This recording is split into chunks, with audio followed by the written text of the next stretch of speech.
So yeah, Ed is fine. Buddy, body, it's all cool. Geek the Gecko. I'm not sure whether it would enjoy that. It doesn't have a computer. Or Not yet, I think. yeah, It might come down late at night. Just yeah, check but it has a nice sound to it though.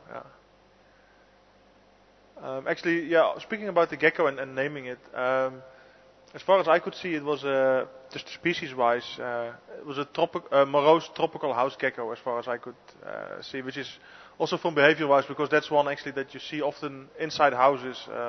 Obviously, that's why they named it that way in tropical areas. And then again, Moreau is the one that I guess probably first described it.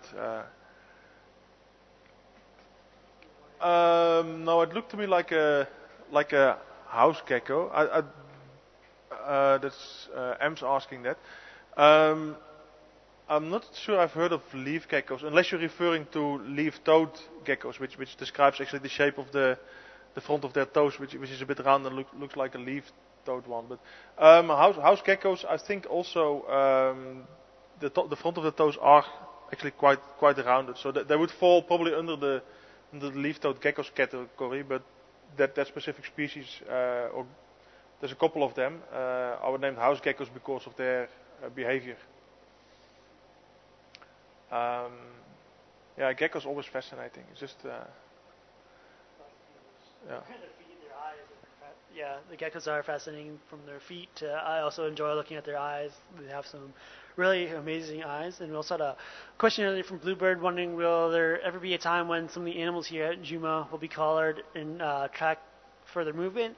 I believe that there's been some studies done on some of the animals because there have been a couple elephants with radio collars on them for I think research to track them. So yeah, it just depends on if there's any research that are going to be going on in the area to if things might be fitted with a radio collar and tracked. As for, I think you might be wondering if anything will be kind of like a transmitter put onto the back where it'll be kind of like a GPS thing where you can track them yourselves. I don't think that will be. I don't know if that will ever kind of happen here. It's really hard to say. I think it just all comes down to the various research that projects out there that needs to be done to if they ever decide, and you never know where they're going to do stuff. So as for that, I don't think so, but you never know. Yeah, but we're not going to do it for wild earth. Yeah, purposes. definitely not. Yeah, definitely not for wild earth purposes. Yeah. Yeah. But yeah, so just yeah, definitely not a wild earth thing. But some researchers out there might decide that we got some interesting animals out here that they might like to track. So you never know.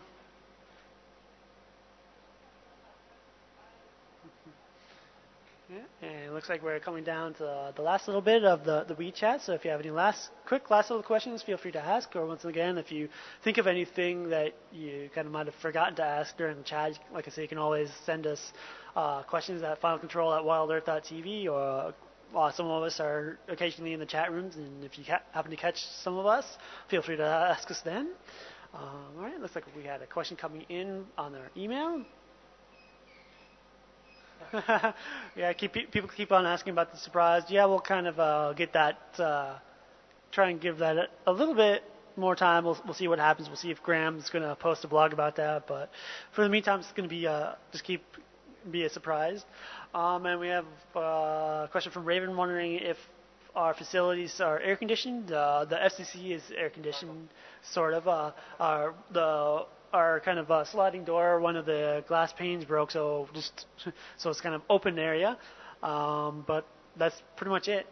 So I think at some point it'll kind of be, some of it will be aircon, like especially if we go larger.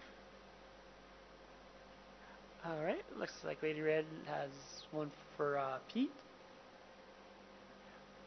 Yeah. Dutch names. It's from Lady Red. Dutch. She asks whether when we do a We Learn, whether there's a possibility to do the Dutch names in there, because it's sometimes difficult to have the English names. Well, as a matter of principle, that of course could be done, but then next time maybe the German people would ask, or the French people. And it's not that I don't want to do that, but it might make it quite confusing. And that's why I actually always Chinese.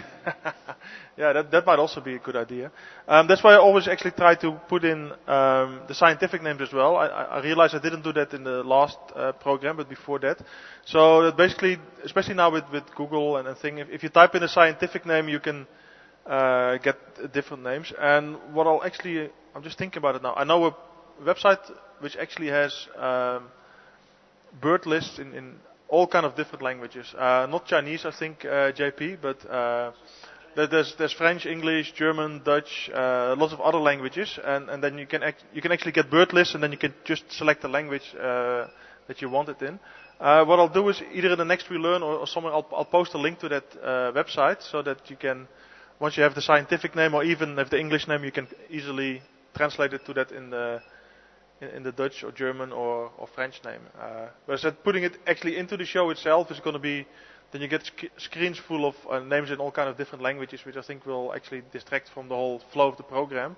But from the scientific name or from that link, I'll maybe see if I can find another link as well. Then you should be able to actually look it up yourself as that. So that's something I definitely can do.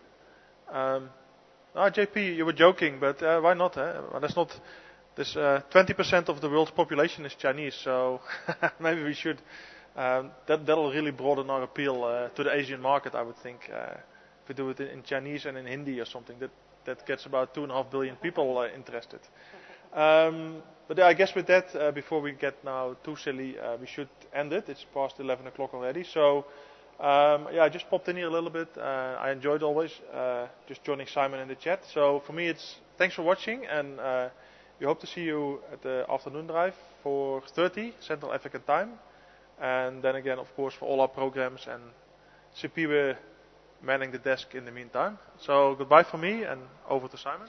Yeah, I just want to say thank you again. It's been a lot of fun as usual, chatting with everybody. And always great times in the chat rooms. All the joking around that we all do is a lot of fun. And you're just joking around with people all over the world, and it's just great. It's just a whole community kind of family feeling here with all our members, which is great. So thank you, all of you, for continually watching what we do, as well as thank you to some of the new viewers that have been popping in. It's been really great. And yeah, and just once again, this afternoon we'll be having another game drive at 4:30 p.m. 4:30 p.m. Central African time, and just a reminder that I will be doing evening chat this Saturday at 10 p.m. Central African time, just to mix things up a little bit and hopefully create a show a little bit at a little bit better time for some of you, because I know it's really early in the morning. But anyways, yeah, thank you very much for tuning in, and once again, good morning, good evening, or good morning, good afternoon, good night, depends on where you are in the world. And once again, thanks for tuning in.